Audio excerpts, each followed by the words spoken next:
Assalamualaikum warahmatullahi wabarakatuh. Selamat datang saya ucapkan di channel YouTube saya, Mas Septi.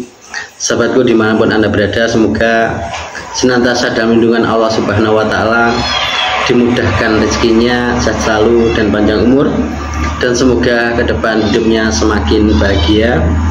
Dalam video kali ini saya akan berbagi tentang pesugihan putih. Nah, sahabatku dimanapun Anda berada, mudah-mudahan ini nanti bermanfaat untuk Anda yang ditinggalkan karena selalu dalam kekurangan, dan juga ketika Anda ditinggalkan ketika dalam kebangkrutan. Sahabatku dimanapun Anda berada, mudah-mudahan dalam video kali ini bermanfaat untuk sahabatku dimanapun Anda berada, yaitu dalam melakukan pesugihan putih itu ada beberapa hal yang harus dilakukan. Dan sebenarnya banyak sekali yang sudah melakukan pesugihan putih ini ya, cuma kita tidak mengetahuinya ya. Banyak di luar sana yang melakukan pesugihan putih ini. Contohnya Cak Budi ya, official. Kita melihat channelnya. Pak Purnomo Belajar Baik ya, itu juga melakukan pesugihan putih. Dan juga saya juga melakukan pesugihan putih. Cuma bedanya kalau Cak Budi official itu dia berbagi-bagi rezeki atau berbuat baik kepada janda-janda dimanapun berada ya. Dan juga beda juga dengan Pak Purnomo yang selalu berbuat baik, merawat orang gila, dibawa pulang dirawat ya, itu juga suatu perbuatan baik dan disembuhkan. Kalau saya yaitu saya hanya seorang kreator biasa, dan saya juga punya usaha kecil-kecilan di rumah ya. Dan di sini saya juga melakukan pesugihan putih. Insya Allah hidup saya alhamdulillah ya, tidak terlalu susah. Dan sahabatku dimanapun Anda berada juga bisa melihat ya, mungkin di daerah-daerah Anda sana ada orang bangun masjid di sana, bangun masjid di sana, bangun masjid di sana, bangun pesantren ya. Itu karena dia juga melakukan pesugihan putih. Kalau dia tidak melakukan pesugihan putih, uangnya putus untuk bangun masjid ya, di sana bangun, di sana bangun, uang dari mana? Dan untuk melakukan pesugihan putih ini ada 3 hal yang harus dilakukan. Yang pertama adalah bersihkan hati dan pikiranmu. Putihkan hati dan pikiranmu. Hilangkan dendam di hatimu, hilangkan kemarahanmu, hilangkan sakit hatimu, hilangkan kekecewaanmu, dan ikhlaskan hidupmu ya. Jadi jangan takut dengan apa yang akan terjadi nanti. Sekarang harus melakukan perubahan untuk nanti ya. Kalau hati dan pikiranmu sudah tidak ada dendam, kemarahan, sakit hati atau kecewa, itu nanti hati dan pikiranmu menjadi bening, menjadi jernih, dan kamu akan bisa mudah untuk menangkap sinyal-sinyal alam, petunjuk-petunjuk alam atau petunjuk dari Allah Subhanahu wa Ta'ala untuk kamu menjadi sukses, untuk kamu menjadi baik hidupmu dengan bahasa-bahasanya alam semesta dan juga bahasanya dari Allah Subhanahu wa Ta'ala yang memberikan petunjuk padamu ya. Ketika hati dan pikiranmu bening atau jernih, kamu mudah menangkap, kamu akan mudah memahami usaha apa yang harus saya lakukan, pekerjaan apa yang harus saya lakukan. Nah, tentunya kalau melakukan pesugihan putih ini, kamu harus melakukan pekerjaan ya, yaitu di perdagangan atau menjadi kreator atau suatu bisnis. Ini nanti akan memudahkan hidupmu ya. Petunjuk-petunjuk dari Allah Subhanahu wa Ta'ala juga alam semesta itu nanti apa saja yang harus kamu lakukan, apa saja yang harus kamu kerjakan itu atas izinnya, atas perintahnya.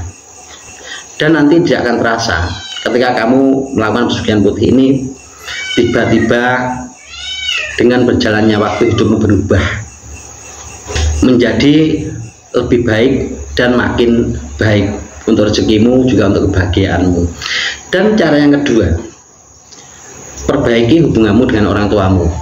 Yang dulu bicaranya sama orang tua kasar, yang dulu jarang jenguk orang tua, sering dijenguk, sering meminta permohonan-permohonan doa supaya hidupnya baik, supaya rezekinya baik, supaya hidupnya bahagia. Dan yang dulu jarang ngasih orang tua ya, entah itu uang sedikit atau suatu sembako yang sedikit ya, diusahakan bisa ngasih orang tua walaupun sedikit. Itu nanti akan bisa merayu orang tuamu untuk mengucapkan suatu doa yang terbaik untukmu dengan ucapan atau dengan hatinya atau dengan doanya. Doa dari orang tua itu sangat luar biasa untuk kamu, untuk mendaki karir, untuk memperbaiki hidupmu, untuk perkembangan dari kehidupanmu. Yang kurang baik akan menjadi baik, bahkan lebih baik. Jadi tidak ada seseorang yang bisa hidup berlimpah harta dan juga bahagia tanpa doa orang tua. Meskipun bisa, mungkin dia menghalalkan berbagai macam cara ya, tapi kekayaan dia, kebahagiaan dia itu tidak lama, tidak langgeng ya, akan jatuh miskin kembali, akan jatuh susah kembali. Tapi suatu hal yang diraih dari suatu doa ridho orang tua ini itu nanti akan langgeng. Dan yang ketiga, untuk melakukan pesugihan putih ini kamu harus rajin bersedekah, berburu sedekah ya, entah ke kota amal, entah ke orang-orang yang jumbo tidak mampu itu ya. Jadi sedekah jangan salah tempat. Nah, sedekah yang benar yaitu ketika kamu melakukan sedekah, kamu tidak mendapatkan tanda terima kasih ya. Jadi bersedekah dititipkan atau bersedekah itu ke kota amal, itu nanti tidak ada balasan tanda terima kasih. Tapi kalau bersedekah pada seseorang ya, itu boleh pada orang jumbo yang memang sudah tidak bisa bekerja, bahkan mungkin makan saja itu menunggu kalau tetangga ngasih atau orang ngasih, yaitu sangat kasihan, sangat membutuhkan. Dan itu adalah target-target kamu ketika berburu sedekah ke kota amal masjid atau ke kota amal yayasan yatim, atau langsung ke yayasan yatim, atau langsung ke panti jumbo atau ke orang tua yang tidak mampu. Itu adalah sedekah yang tepat. Dan saya kasih tahu, sedekah yang kurang tepat atau sedekahmu nanti tidak berkah tapi menjadi suatu masalah atau musibah untuk diri kamu, yaitu ketika kamu bersedekah pada garangan wati, orang yang suka memoroti, orang yang suka memanfaatkan. Itu nanti tidak baik untuk hidupmu, karena kamu bersedekah pada orang yang salah. Mungkin karena kamu cinta, mungkin karena kamu sayang, mungkin karena kamu kasihan, kamu memberikan sedekah pada mereka. Ya baik, tangan di atas lebih baik daripada tangan di bawah ya, tapi dampaknya nanti kurang baik. Kamu semakin dimanfaatkan, kamu semakin dimintai ya, dan kamu nanti punya tanggung jawab untuk harus mengasihi dia. Kalau tidak ngasih, kamu nanti akan dibenci, akan dicela, akan dijelek-jelekan pada orang lain, atau bisa kamu ditinggalkan. Dan yang kamu dapatkan adalah sakit hati, pengorbananmu yang tidak dihargai. Dan selanjutnya ada sedekah yang salah, yaitu ketika kamu bersedekah pada orang yang badannya masih kuat, masih bisa bekerja, masih bisa berusaha ya. Orang cacat saja nggak punya kaki, dia berusaha bisa bekerja, entah di bengkel, entah di apa. Saya itu tahu sendiri, dan banyak yang bertemu dengan saya, meskipun dia cacat, dia masih berusaha bisa bekerja ya. Jadi intinya kalau bersedekah pada orang yang masih bisa bekerja tapi tidak mau berusaha, nggak mau bekerja, hanya mengandalkan dikasih oleh orang, ini sedekahmu salah. Sedekahmu tidak mendidik, sedekahmu mengajari orang tidak baik. Sedekahmu ini nanti akan menjadi bencana atau musibah untuk dirimu. Padahal sedekah itu biar berkah ya, tapi karena salah tempat, itu artinya kamu ngajari, tahu caranya menikmati tapi tidak tahu caranya mencari. Nah, ini nanti kamu semakin masuk dalam satu dosa. Dosa mendukung orang yang tidak benar, dosa memberikan pada orang yang tidak mau berusaha. Jadi alam semesta itu ada pasalnya, orang yang salah akan tetap dihukum. Kalau kamu mendukung orang yang salah, itu juga ada hukumannya. Alam semesta yang akan menghukummu. Hidupmu kurang baik, baik rezekimu atau masa depanmu. Dan selanjutnya adalah sedekah yang kurang tepat tempatnya, yaitu ketika kamu bersedekah di tempat yang terdekat, di tetangga, ya. Kamu sering berbagi-bagi makanan, kamu sering berbagi-bagi sembako, ya, itu baik, ya. Kita berbagi pada sesama, tapi dampaknya ada kurang baiknya, gitu ya. Nanti kalau kamu berbagi-bagi ke tetangga, ada yang bilang kalau kamu nanti kaya karena melakukan pesugihan putih ini, kamu dikira pelihara tuyul, pelihara siluman, pelihara jin atau pesugihan. Dan bisa juga menimbulkan rasa iri hati, iri dengki kepada tetangga, ya, orang sok kaya. Nah, ini nanti bisa melakukan sesuatu yang tidak baik untuk kamu, ya. Jadi sedekah yang baik adalah sedekah yang tidak diketahui orang. Sedekah itu urusannya kita pada Allah Subhanahu wa Ta'ala, pada alam semesta. Tidak harus ditunjuk-tunjukkan, tidak harus dikasih tahukan pada orang, ya. Dan nanti dampaknya kurang baik. Itu sebenarnya baik, cuma kurang baik. Nah, jadi sedekah itu yang baik adalah sedekah yang ikhlas, yang tidak perlu kita tuh supaya dipuja orang baik, tidak perlu, ya. Karena kalau kita tuh ingin menjadi orang tinggi, alangkah lebih baiknya kita menjadi orang yang rendah hati.